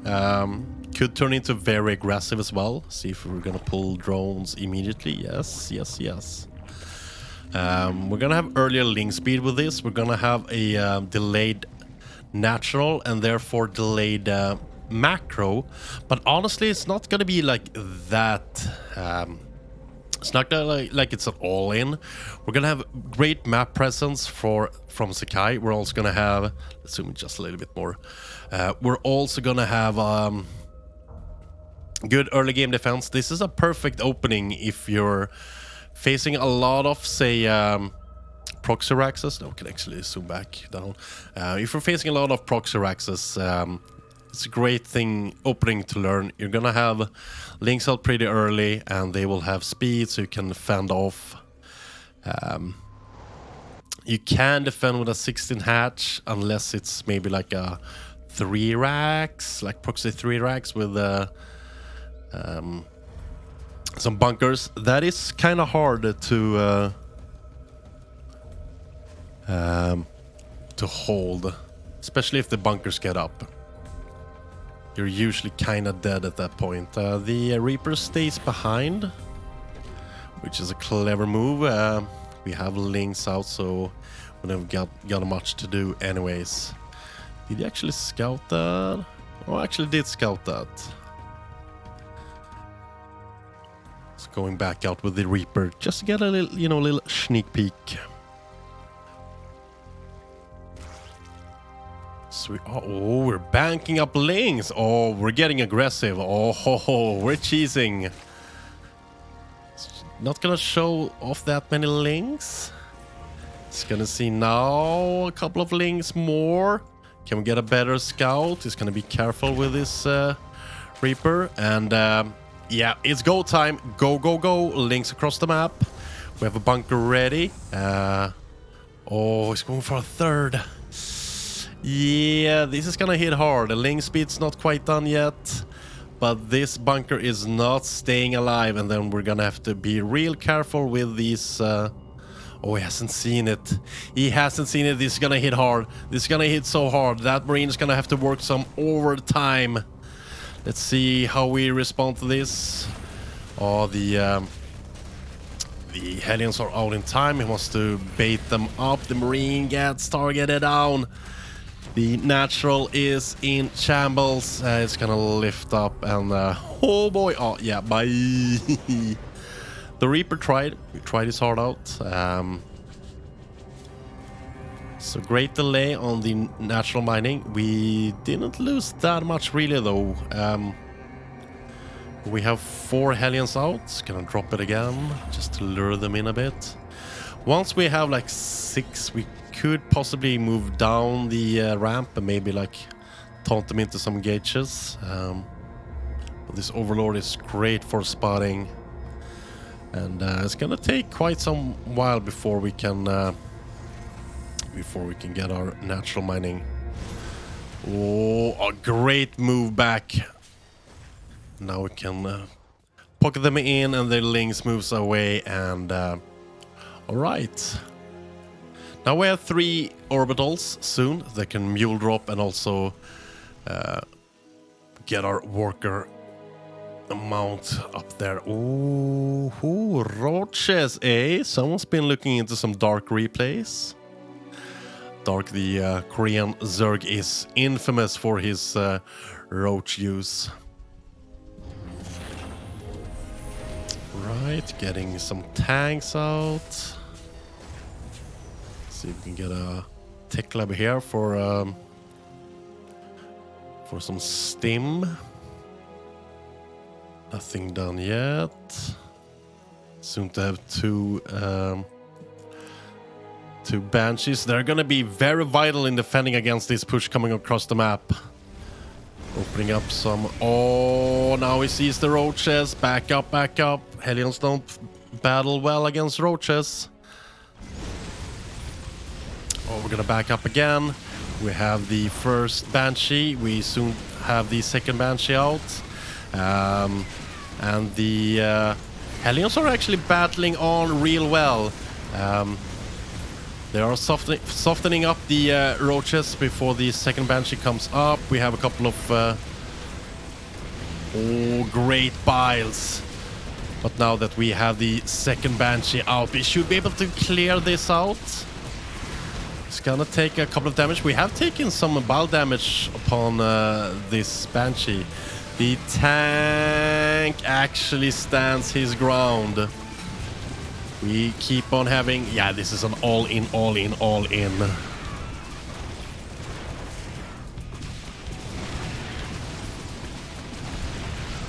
But Aro is standing his ground. We did lose a couple of SCVs there. He scans to see the third. Yeah, this is plattan i mattan, as we say in Swedish. Balls to the walls. Which is not quite the exact... it's not a Google Translate of the Swedish term, but it's close enough. Good enough, good enough. Still with a heavy ling pressure here, but we are walling off greatly. We do still have five Hellions that can stand on this side and defend well. We have 3 Banshees out, soon to have a 4th. Going armory pretty fast. Yeah, he's going mech behind this. The only thing is it gonna be any more roaches, or are we changing back to, say, Ling Bane? Banshee's coming in. We do have vision though, so Cloak ain't gonna do that much. But could get a Queen Snipe. Oh, did get a Queen Snipe. Nice, nice. Always counts. Little ling pressure coming in. You don't want to get the Hellions surrounded though. Pockets them in. It's very important to pocket in your Hellions against ling attacks. They do get in some friendly fire from the tank, but that's a great barbecue. Did not lose any of the Banshees. Can clean up some creep and juicy kills on those Banshees. But apparently killing creep tumors actually awards them kills. I wouldn't really give that. We are gonna stay on roaches actually. More roaches, roach speed coming in, attack speed or the range attack speed coming in.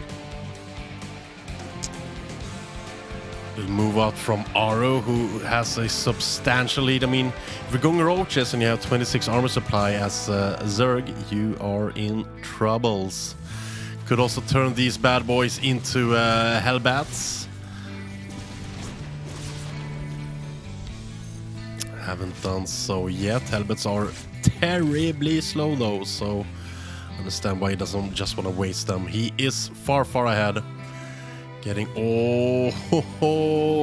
hyper flight rotors or whatever it's called. The Banshee speed upgrade. Let's go. The fun thing about watching games like this that don't matter anymore because the game or the team fight is already won, so to say, is that you see a little bit more of a fun play. Like you toy around a bit more with your with the game style. I would presume, anyways. So we have 4th and a 5th coming. We can start attacking that. Blue Flame, as it's not actually called, but everyone calls it Blue Flames because the flames are blue. But it's Infernal Pre-Igniter, I believe it's called. Actually.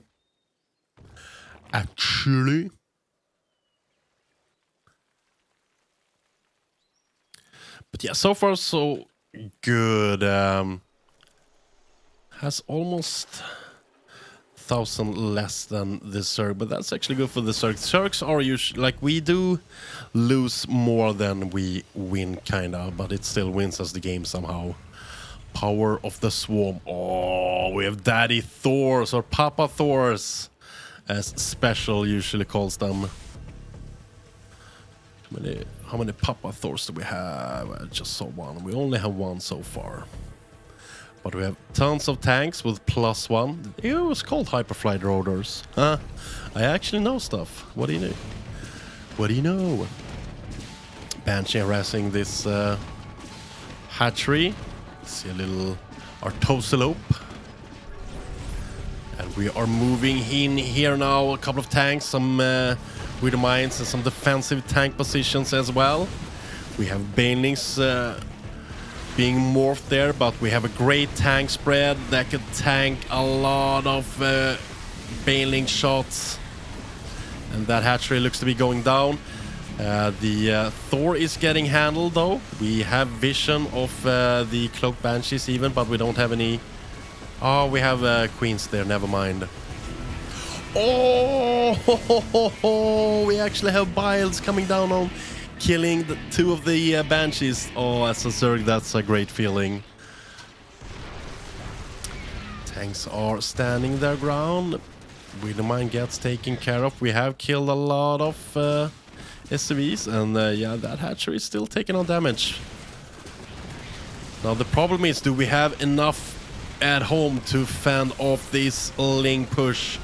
Are losing some SCVs, but that's not our biggest concern because we have a Zerg on merely 63 workers. We lost 11 down to 74. That's fine, that's fine. We have 4 mining bases, so it's all looking good, and this hatchery is actually going to fall.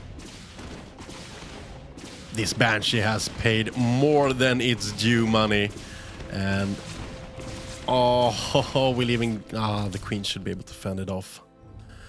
Yeah, we have a very, very weak hatcher over there that is just one little run by away from getting sniped. So what's the upgrade situation? Blue Flame, Cloak, +2, Hyperflare Rotors, Baning Speed, Roach Speed, and amongst other things. So Sekai is taking the left-hand side of the map. Very dangerously positioned. I would have taken this one actually. Oh, will he get it? Will he get it? Will he get it? No, it targets the Ravagers instead. Targets the reinforcements. Queen's coming in to defend. But a lot of Ravagers being sniped on. Oh, no, actually, the Queen's got that one. The Queen's got that one. Let's do some ultra zoom in. We have great tank spread. We have a tastelope. Love the little homage to Artosis and Tasteless. So transfuses on that hatchery, he really needs it to stay alive, and the larva issue could be a thing. Thing is, we're getting a very rich Terran that goes mech. A rich mech Terran is a dangerous Terran. Mech is a heavily expansive thing. Oh, we're donating queens now. We have 20 Ravagers done at once. That's gonna be a lot of Biles. We're gonna see basically like a monsoon of Biles. Actually didn't kill all of them. What?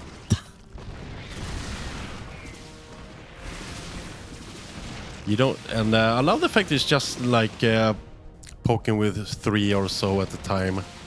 We have some corruptors going, but we don't have anything to deal with these banshees, and they are having a field trip, just sniping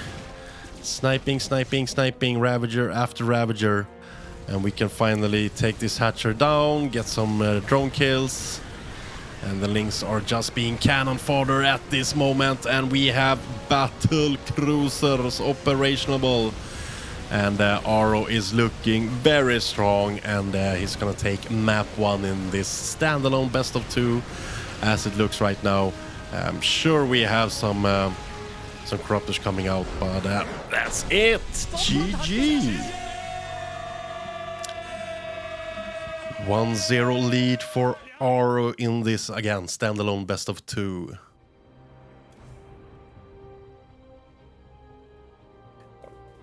Whoop, a little splash on my face there.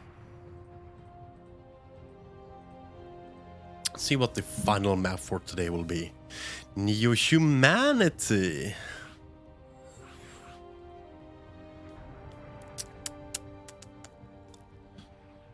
Alrighty then.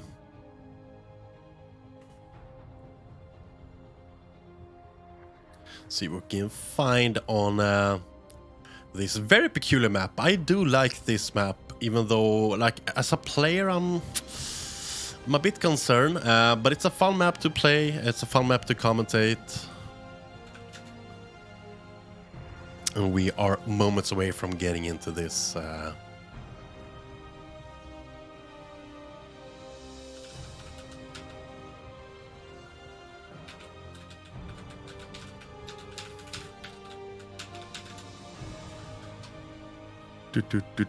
Oh, Sakai fucked up the build. I forgot speed. It's a classic thing as a Zerg, like, you have a specific build, and then I remember one time I went with a Ling Bane push and noticed that my speed Banes was rolling ahead of my slow Lings. It was a sad day. But at least my chat was entertained. They loved it. They called me out for it, and I wouldn't have it any way. You're supposed to have a little fun every once in a while as well. Fun is important, but big biceps is importanter, as they say. Alright, in the final map of tonight, we have in the upper left-hand side of the map, the blue Zerg player from Berserker esports. It is Sakai, sporting a little trophy there, and the beautiful logo of none other than Serral. In the bottom right-hand side of the map, we have the Team GdA Red Terran player, Aro. Looking to make this a complete and utter sweep. Again, the results between these two players doesn't count, but it's always fun to watch some more StarCraft, and I mean, they did sign up for this, so it's always good to get 2 maps out of system. And this is also like a good time for you as a player to just throw whatever you want out there, do some bullshit builds just to see would it like how well would it fare in a competitive game. Like ladder is competitive in one way, but this is competitive in no, why did I even think of doing that? Keep forgetting that I need to disable the GISO replay. Basically, if you do Control F, you don't have to hold down, or Control Shift F when you target a unit. It will always, like, it will stay locked on like this, or you can just hold on Control F. Little observer trick for you guys out there. But yeah, little scout, so there was a regular opening so far. And we have a very regular opening here from the Terran player as well. The Reaper getting out. I have to uninstall just, so I never use it anymore. And the Reaper going through the slow zones. Coming in be ahead of the rich Vespine Geisa. Gonna do a little jump. Oh, look at this! Someone's oh, he was prepared, and he blocks it. He body blocks it. Oh, this is such a good opening for Aro. Oh, that is so annoying for you as a Zerg player. The thing about this map is it's only 1/3 you can take, and it's this one. And so usually you have a drone like snuck in between mineral lines there to hide, because usually the Reaper goes in here to do shenanigans. So always check here with your Reaper. You can get a drone snipe, and this is gonna delay. I mean, the third should be down like 30 seconds ago. This is a huge win.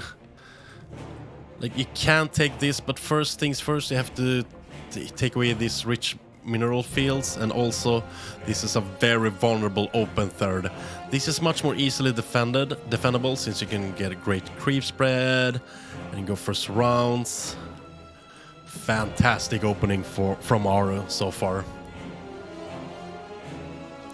And behind we have a defensive little bunker there should the need for it come.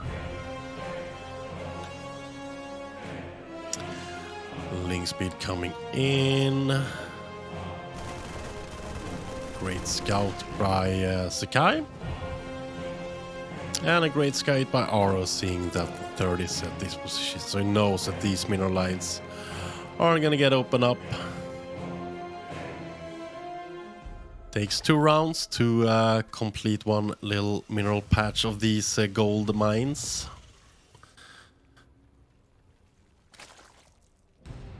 Alright. So now let's see. Okay, Baning is coming down. So we're gonna have a good old-fashioned ZVT with Ling Bane versus yeah, it's a bio play this time. Little double marine drop, eh? It's a little 2-1-1 timing coming in from Aro, which is basically barrack, factory, starport. You have a couple of iterations. You can do barrack, factory, barrack, starport. It's all the same. The most important part is to move out at around 5 minutes. That's fine. But since we have an early baneling nest somewhere, yeah, there we have. Sakai should be able to prepare for it. Queens are in a decent position. But yeah, 2-on-1 drop. Have to leave your base at 5 minutes latest. So it's gonna be spotted here. Yeah, he sees them. And all you need to make sure is that you have all your lings in position before. Oh, we can actually get a couple of marines on the low grounds that can defend the poor guy. This is a strong guy. Oh, he tried. He failed though. The most important thing though, as a Terran player, oh, pop, don't lose them. Lost a couple of marines. You don't want to lose all of these marines because they are an investment, and if you lose all of them, you basically have 0 defense for a counterattack. Anyways, we have a double Widowmine drop together with some marines coming in, so we're doing some multi-prong harass. Oh, that's a quick armory after the engineering base. Interesting.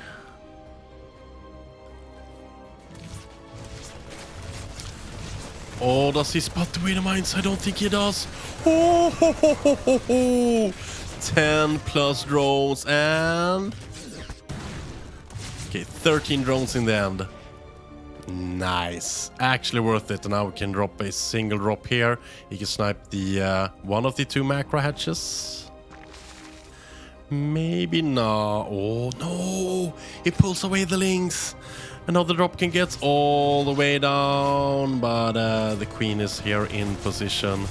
Maybe we can have a queen snipe. Nah, the lings are coming in. Oh, that's a great spot for the marines though. The lynx doesn't get a complete surround, and they are gonna take down a handful of lynx before they get shut down. So far so good. No, actually I'm holding this good for Sakai so far. Unless oh, queen snipe, let's go. No transfuse on the hatchery, and we have a beautiful position here by the marines. Baning speed is done, but banings are not done yet. Oh, the hatchery is actually going down. The hatchery is going down. Bam! You can even take care of the broodlings. But now we have banings with baning speed out. We don't have 1-1 yet. And the pressure just keep on coming. He's gonna snipe that. Oh yeah, he is. So deny on that hatchery, and he's moving in here. So deny and a kill on the drone. And the marines are in a fantastic position here. Banelings though. Oh, okay, decent connection. And this Widowmine is gonna prevent another drone from becoming a hatchery over there. Oh, some long distance mining getting shut down. 1-1 is finishing up though. 1-1 is going to be crucial. It's going to be real crucial. The third or fourth, actually, call it a fourth, is on its way back up again. Thing is, Aro's having a great production so far with his 5 racks. And with the armor up, we have the invisible Widow Mines. Okay, some decent baning connections there. Let's see, are we gonna try? We have some more Widow Mines and some more Marines coming up. When the Marines or when the Banelings and Lings are on the other side, can we... Oh, we should be able to defend this. I think this drone has tried to make a hatchery, but it says something is in the way. Oh, bye. Bye-bye. Bye-bye-bye-bye-bye. Hoo-wee. 2-2 on its way. Can be done ahead of the 2-2 of the bio, but the production from our side is spectacular, especially now that we're up to 6 racks. Could use a couple of reactors. We can get even better productions. And oh boy, I missed something. Where's the Widow Mine? 2 Widow Mines. Oh, if you target, you can't target your Widow Mines, but yeah, they're gonna move away before that. Ooh, no, he doesn't. Oh, the Widow Mines are being a nuisance for Sakai. And the thing is, now his army supply is greatly outnumbered by Aru, who's gonna be keeping on producing. And behind this he can snipe some outer hatches.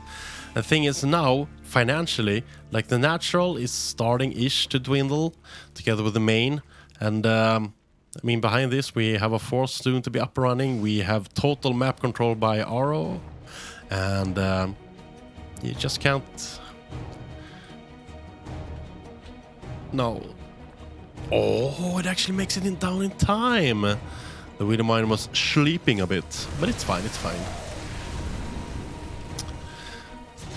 So Sakai is like getting up a bit in terms of army supply, but it's still a great lead for Aro's about to be maxing out and can then just bank up money.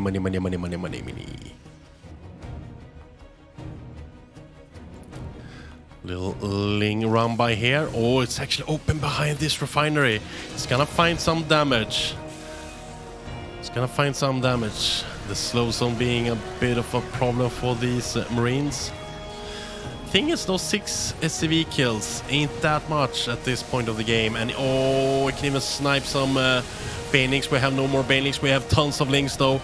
And it's a swarm coming for Aura now. But a great spread, and we have great Widow Mine spread as well. And yeah, I don't think this is enough actually. Like, the production from our side is just too damn good, and the Widow Mines are just wreaking havoc. And the Lings have to flee the battlefield. We have an Ultralis Cavern, we have Adrenal Glands coming, but we have a very rich Terran player who just keeps on producing. We're about to hit 8 racks production, and that's like, as a Zerg player, you do not fancy going up against a 8 racks Terran. They're absolutely not impossible to destroy. I'm just saying they're tough to destroy because they can reproduce so much. And oh shit, I don't see a single Marine there. I saw a lot of medivacs. Now we gotta back it up. But as you can see, I mean, Aro is always so much ahead. It's almost twice the armor supply. And Sakai has gotta find some beautiful engagements. And again, where are they? Oh, there they are. Now the drones can clean it up. But I mean, Sakai is not even close to the like 90 something. Like 85 to 90 workers is like optimal for a Zerg player. I believe also Protoss player. It's Terra players that don't need as much since you have the mules. Thank you, Creep Queens. Your donations are much appreciated, and we will take this into further consideration for the rest of the game. Oh, lag. Oh, I hope it's not me. Don't want to disturb the players with lag. It's the last thing you want to do. Right, we could see a little bit of a comeback here for Sakai. He's getting a great engagement, but we have so... No, is it me? I don't get any...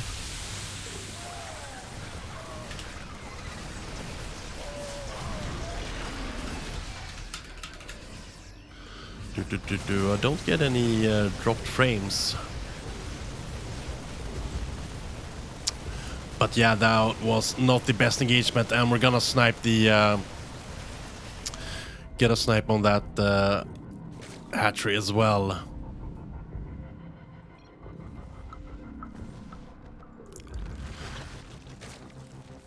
Doesn't seem to be bothering the player. So that's good. Hopefully not. I mean, hopefully it's one of us. Yeah, we have Ultralisks out, but how much can they do? We have a couple of Marauders here to try to nuke them down. Aro has great protections, but I believe that he has... Oh, the Widowmine hits. I mean, Ultralisks with chitinous plating are a force to reckon with. They also have 3-3. They don't have the movement speed yet. The anabolic synthesis, not yet. But looking so far, that... I mean, sure, Zergs do have like a nastier units lost tab in terms of how much they lost in ZVT, but that was beyond. Okay, Numitas Carapace. We have Overlord Speed coming in.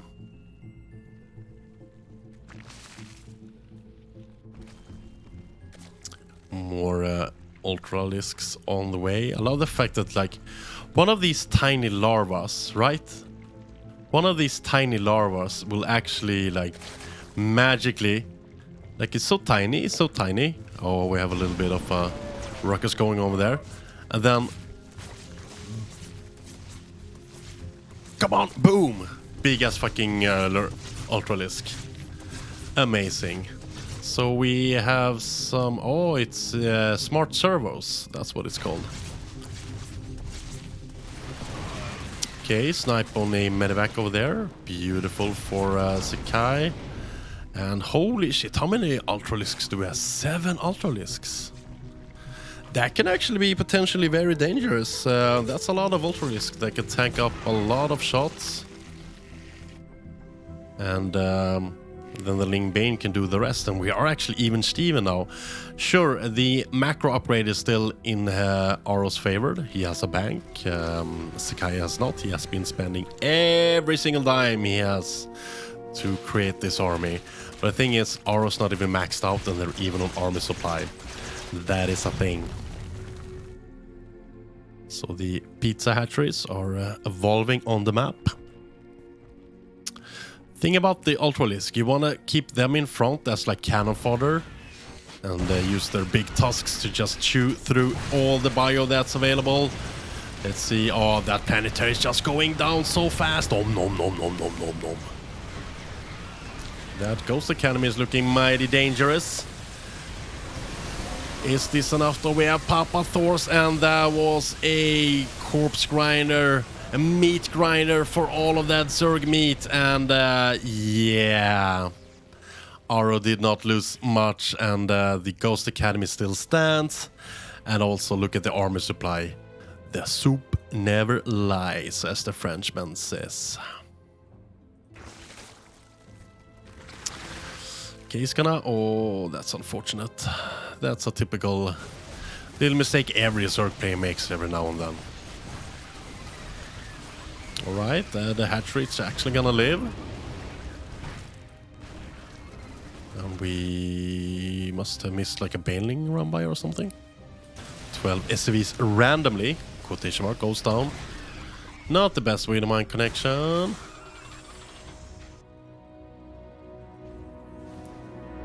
But alright, Lingbane Ultralisks is what's on the menu for Sakai. Wonder if we're gonna see BCs anytime soon from Le Aro. Could be a thing to add in. Oh, that's an expensive trade for the Ultra. That's not what you need. So the thing is, like, Aro maxed out, he's just banking up now. Like, he can take trade after trade after trade. Like, even if he genuinely loses them, as long as he traded semi-decently, he's still gonna have money to do whatever he wants. And he can stay on 6-to-1 workers for quite a time. He can just mule this. When he gets this base, he can mule this. He can mule this for days.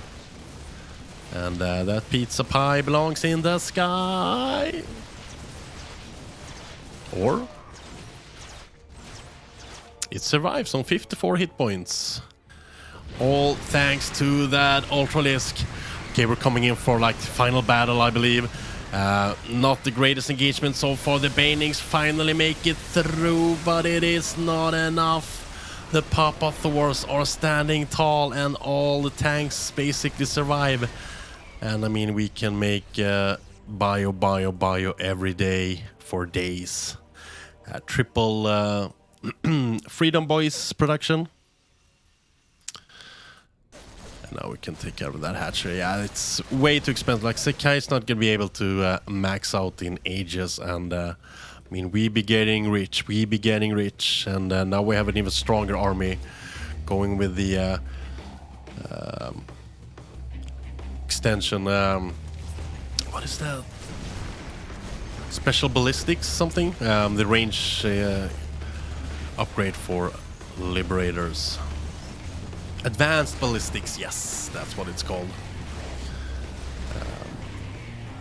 Tanks all over the map, just bombing away. Terran too good. And there you have it. GdA-Team just does a clean sweep of tonight's game. All 6 of them to Team GdA.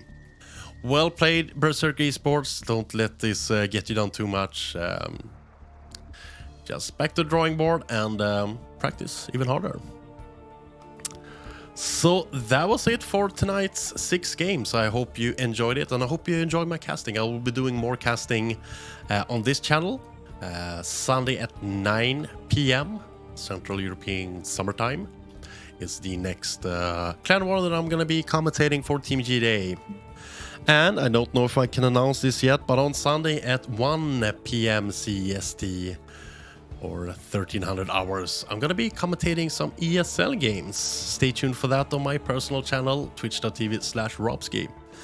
So that was it for tonight, guys. Thank you so much. Keep sharing on the Team GdA. Keep sharing on your other favorite esports teams out there. And have a lovely rest of Friday night. Take care, and I'll see you on Sunday, I hope.